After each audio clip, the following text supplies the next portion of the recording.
Aujourd'hui, je vais vous montrer comment créer votre propre Google Drive sans abonnement, sans cloud et surtout sans perdre le contrôle de vos données. Mais il faut d'abord que je vous explique le contexte. Je suis un gros utilisateur d'espace de stockage. Ici, on utilise des logiciels de montage vidéo pour The Grand Test et pour Upton, notre boîte de prod. Et quand on veut sauvegarder nos projets Final Cut ou DaVinci, il faut bien les mettre quelque part. Et de toute façon, ça rentre nulle part tellement c'est énorme. Alors, on pourrait tout sauvegarder sur des disques durs externes. C'est pratique, mais c'est pas hyper fiable. Le disque peut lâcher, il peut tomber ou juste se perdre. Et quand il y a des documents importants dessus qu'on veut garder longtemps, c'est un vrai risque. Sans parler des clés USB. Allez, avoue que toi aussi, tu gardes tes fichiers importants sur une clé USB.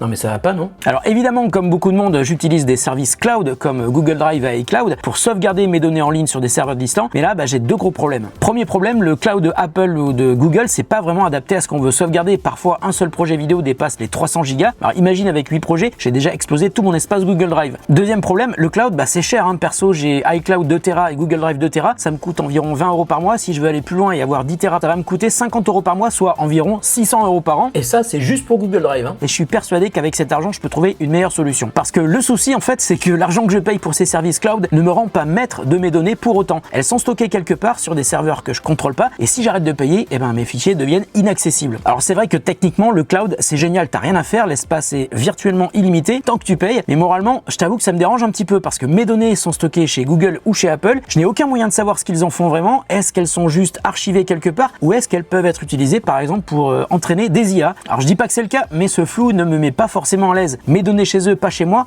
ça m'emmerde clairement. Et c'est là que le NAS devient intéressant, voire même indispensable. Le concept du NAS, c'est comme le cloud, sauf que vous êtes votre propre cloud. Vos données restent chez vous, sur votre réseau local. Si vous avez besoin de plus d'espace, vous n'achetez pas un nouvel abonnement, vous ajoutez juste un disque dur que vous payez une fois et il est à vous. Et surtout, personne d'autre n'a accès à vos données. Donc perso, ça fait au moins 15 ans que j'utilise des NAS et aujourd'hui, c'est devenu impensable de ne pas en avoir. Et maintenant, le besoin du NAS s'est fait de plus en plus sentir. On n'a jamais fait autant de photos, de vidéos, de contenu perso et il faut bien les stocker quelque part. Alors il y a 10 ans, les NAS étaient réservés aux connaisseurs. Aujourd'hui, en 2025, même si t'es pas calé en informatique, tu peux installer un NAS chez toi. C'est très facile. À l'IFA, en septembre dernier, je suis passé sur le stand de Ugreen, une marque que j'adore depuis longtemps, pour leurs chargeurs, leurs câbles, leurs accessoires. Et j'ai été bluffé, je m'y attendais pas du tout, de voir le nombre de NAS qu'ils proposaient. La gamme est super large. Il y en a pour les pros, mais aussi pour ceux qui débutent. Alors il y a 10 ans, j'utilisais des NAS Netgear, paix à leur âme. Ils ont un petit peu disparu du secteur. Après, je suis passé chez Synology, bien plus simple à prendre en main. Mais Ugreen est allé encore plus loin. Ils ont rendu le NAS accessible à vraiment tout le monde et je vais vous montrer. Ça fait plusieurs jours que je teste ce petit modèle pour me faire la main et aujourd'hui on va passer sur un plus gros modèle, le Ugreen DH4300+. Je vais vous montrer comment ça marche étape par étape, vous allez voir, c'est hyper facile. Alors je vous l'ai dit, j'ai commencé avec celui-là, c'est le petit DH2300. On peut mettre 2 disques durs à l'intérieur, mais on va passer sur un modèle où on peut mettre 4 disques durs à l'intérieur. Je vais vous montrer comment ça s'installe. Vous allez voir, c'est quand même hyper facile, même si on n'y connaît rien. Avec le tuto qui est sur l'application, le site web de Ugreen, on peut pas se planter, c'est pas possible. Allez, on est parti. Alors je vais commencer par ouvrir les disques durs. 1, 2, 3 et 4. Alors concrètement, on peut mettre n'importe quel type de disque dur dans un NAS, mais je vous conseille quand même de vous tourner vers des disques durs qui sont vraiment faits pour des NAS. Par exemple, chez Seagate, la gamme Iron Wolf, ce sont des disques durs qui sont faits pour tourner en permanence 24 heures sur 24, parce que le principe du NAS, c'est que c'est comme un ordinateur sans écran et qui reste tout le temps allumé pour être tout le temps accessible. Donc je vais mettre mes disques durs de côté et on va ouvrir le carton du DH4300+. Attention, unboxing. Le NAS. Alors un NAS, généralement, c'est livré sans disque dur. On peut aussi acheter un NAS avec des disques durs, mais par défaut, c'est vendu sans disque. Donc ça vous permet d'investir au fur et à mesure. Alors dans cette boîte, on a... Waouh, il y a plein de trucs. 2 ans de garantie, mais ça c'est pour le NAS, pas pour les disques durs. La garantie des disques durs, ça sera séparé. Alors pour une fois, je vous conseille de lire la doc. Elle est pas très longue, mais ça va vous expliquer d'une part comment installer les disques durs à l'intérieur du NAS, comment le brancher sur votre réseau local, mais surtout comment lancer l'installation, soit depuis l'application Ugreen dispo sur iOS ou Android, ou depuis le web en allant sur find.ugnas.com. C'est hyper facile, je l'ai fait à la maison, ça m'a pris 5 minutes. Donc dans le carton, on a le câble d'alimentation. On a un câble réseau pour brancher le NAS sur votre box ou votre routeur. On a des petites vis pour les disques durs. Ensuite, le bloc d'alimentation qu'on va brancher sur la prise secteur. Et ça, c'est très cool. Ugreen livre un tournevis pour fixer les vis sur les disques durs. C'est plutôt une bonne idée. Maintenant, on va regarder le NAS. J'ai l'impression d'ouvrir un produit Apple, c'est bizarre. Oh, ça y fait clairement penser. Et là, tu dis, wow, il me faut un tournevis pour l'ouvrir, mais en fait, pas du tout. Regarde, hop, le couvercle est aimanté. C'est hyper satisfaisant. Et à l'intérieur, on a les baies pour les 4 disques durs. On n'est pas obligé d'en mettre 4, on peut en mettre 1, 2, 3 ou 4, mais mettez-les au moins par paire pour le RAID 1. Le RAID 1, c'est ce qui va permettre de dupliquer les données d'un disque vers l'autre pour être sûr que si vous perdez un disque, le deuxième soit toujours capable de récupérer vos données. Donc je vais pas vous montrer pour les 4 disques durs, ça risque d'être un petit peu long, mais regardez, hop, on enlève le tiroir pour le disque dur et je vais vous montrer comment ça s'installe. Donc on met le disque dans le tiroir et on va visser. On peut aussi mettre des SSD, donc des plus petits disques, voire même des disques de 2,5 pouces. Là, ce sont des 3,5 pouces. Je vais commencer par fixer celui-là. Voilà, le premier disque est prêt. Je vais le mettre dans le NAS. Et je fais ça pour les 3 autres, mais je vais pas tout filmer parce que ça sert à rien. J'ai vissé tous les disques durs et je vais les mettre à l'intérieur des baies. B numéro 2, B numéro 3 et B numéro 4. Voilà, l'installation matérielle est terminée. Je vais mettre le couvercle pour fermer. En revanche, je vous donne un petit conseil. Ne prenez pas votre NAS par le haut parce que il va tomber.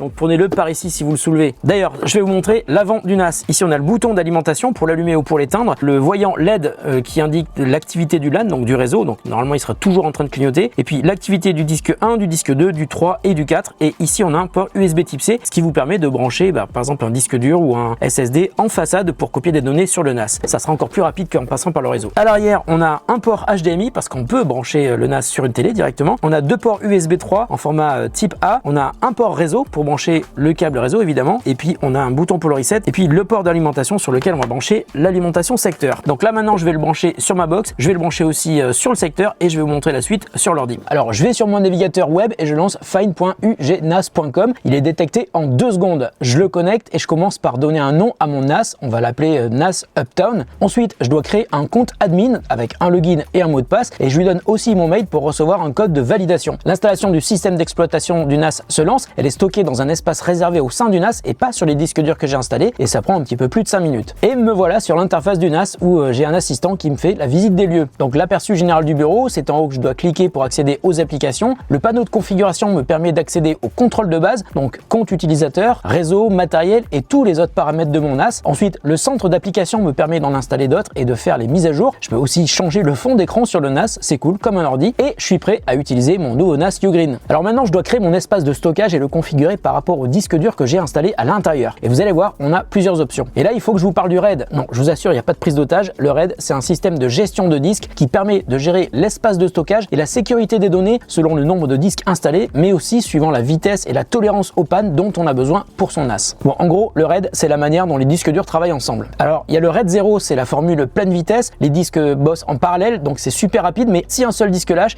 t'as tout perdu. Ensuite, tu as le RAID 1, c'est l'inverse, pleine sécurité. Les données sont copiées à l'identique sur 2 disques, donc si un disque lâche, l'autre est là pour sauver le coup. Et puis il y a le RAID 5, c'est le meilleur compromis. Il faut au moins 3 disques, tu as de la vitesse, de la sécurité et tu perds juste un peu d'espace. Ensuite, il y a le RAID 6, c'est le mode tank. Même si 2 disques meurent, les données restent intactes. Et enfin, tu as le RAID 10, c'est le combo parfait entre rapidité et sécurité, mais tu perds la moitié de la capacité totale. Et par rapport au disque dur de 4 Tera que j'ai installé dans mon NAS, donc il y a 4 disques, le système de Ugreen me suggère de configurer en RAID 5. Ça me donne donc un total utile de 10 Tera. Je valide et le formatage des disques se lance. Donc concrètement, tout mon espace de stockage sera vu comme un seul disque de 10 Tera. Pour l'utilisateur, c'est donc complètement transparent comme un disque dur classique. On peut créer des partitions, mais sur un NAS, franchement, ça n'a aucun intérêt. Ça complexifie même le truc parce que de toute façon, la gestion des accès se fera via des comptes utilisateurs. Et le dernier truc que je vais faire, et ça franchement, c'est trop bien, c'est activer Ugreen Link qui me permettra d'accéder à mon NAS même quand je suis pas sur place. Et ça, c'est top parce qu'on pourra copier ou récupérer des fichiers depuis la maison en passant par l'interface du NAS, les mêmes que je vois quand je suis sur mon réseau local. Alors, étape suivante, je vais créer des dossiers partagés. C'est ici qu'on va stocker nos fichiers. Ils seront accessibles pour moi, pour Fanny et pour tous ceux à qui je donnerai des accès. Et ça, c'est en plus du dossier personnel parce que chaque compte utilisateur a son propre dossier privé. Je crée donc un dossier 2025 dans lequel Fanny et moi on déposera tous nos projets de l'année une fois qu'ils seront terminés. Alors, en tant qu'administrateur, quand je crée un dossier partagé, je peux lui donner 2 types de droits, lecture uniquement ou lecture et écriture. Ensuite, je vais créer un compte utilisateur pour Fanny. Elle recevra son accès par email et je vais lui donner des droits d'accès sur le dossier 2025 pour qu'elle puisse y déposer ses projets. Donc, je lui mets un accès en lecture et en écriture. Ensuite, je vais dans système de fichiers et j'active Samba. C'est le protocole qui permet d'accéder aux dossiers partagés directement depuis l'explorateur Windows ou le Finder de macOS, comme si c'était un disque dur externe. J'en profite d'ailleurs pour activer le service FTP qui me permettra de créer des accès pour nos clients pour qu'ils puissent récupérer leurs vidéos. Et puis, dernier service que j'ai activé, c'est Bonjour, le protocole de macOS qui va nous permettre un truc génial, effectuer nos sauvegardes Time Machine directement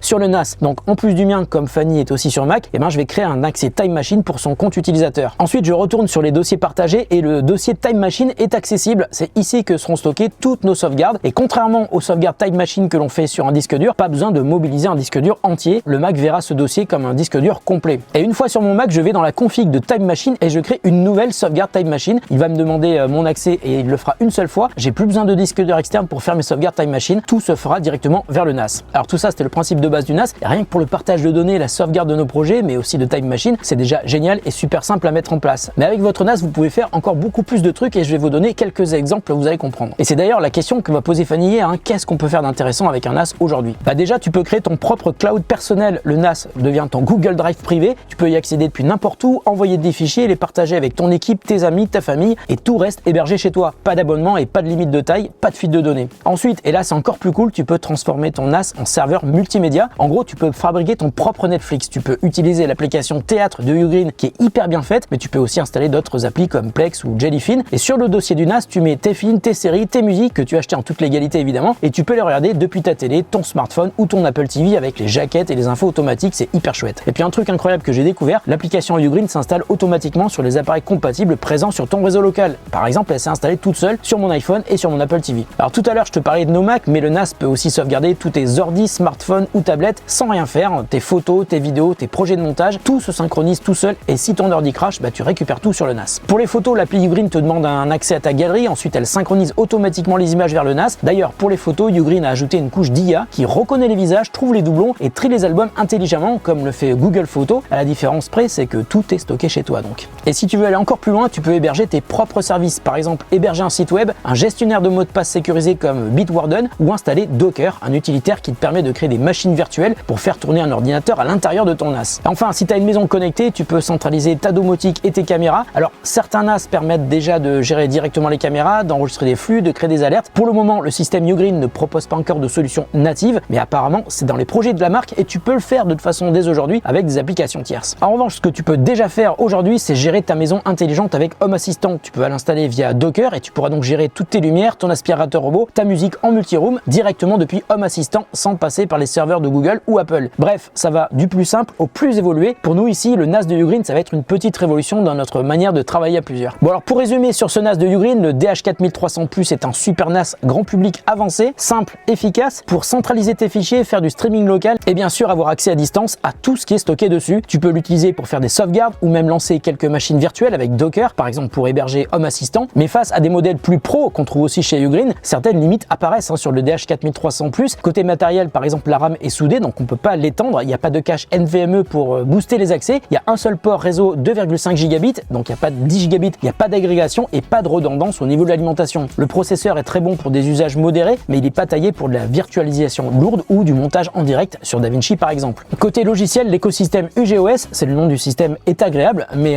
plus jeune que celui de Synology ou Knapp, donc forcément il y a moins d'applis clés en main, pas encore de vraies solutions de surveillance vidéo native. Donc pour moi, le DH4300 Plus est idéal pour une famille, un studio créatif, une petite équipe comme nous ou quelqu'un qui veut tout simplement établir son cloud perso. Mais si tu veux du 10 gigabits, du cache SSD, de la RAM extensible, tu peux jeter un œil au modèle plus premium de chez Ugreen, comme le NASSync DXP 6800 Pro qui propose 6B, double port 10 gigabits, slot M2 NVMe et la possibilité d'extension de RAM, ou encore le Ugreen NASSync DXP 8800 Plus, version 8B avec encore plus de capacité et de connectique haut de gamme. Ces modèles Pro offrent davantage de puissance, de flexibilité et de redondance pour les utilisateurs exigeants. En tout cas, ce DH4300 Plus est parfait pour nous. Il sera aussi parfait pour une TPE, pour des indépendants et bien sûr pour chez toi parce qu'on peut faire tellement de trucs cool avec. J'ai été hyper content de pouvoir le tester et de l'intégrer ici dans nos bureaux. Et puis rappelez-vous, le bon NAS, c'est celui qui correspond à vos besoins aujourd'hui et qui vous laisse monter en puissance demain. Je vous mets les liens en description pour aller voir tous les NAS de Ugreen sur leur site. Prenez soin de vous et de vos données. On se retrouve très bientôt pour une autre vidéo sur The Grand Test.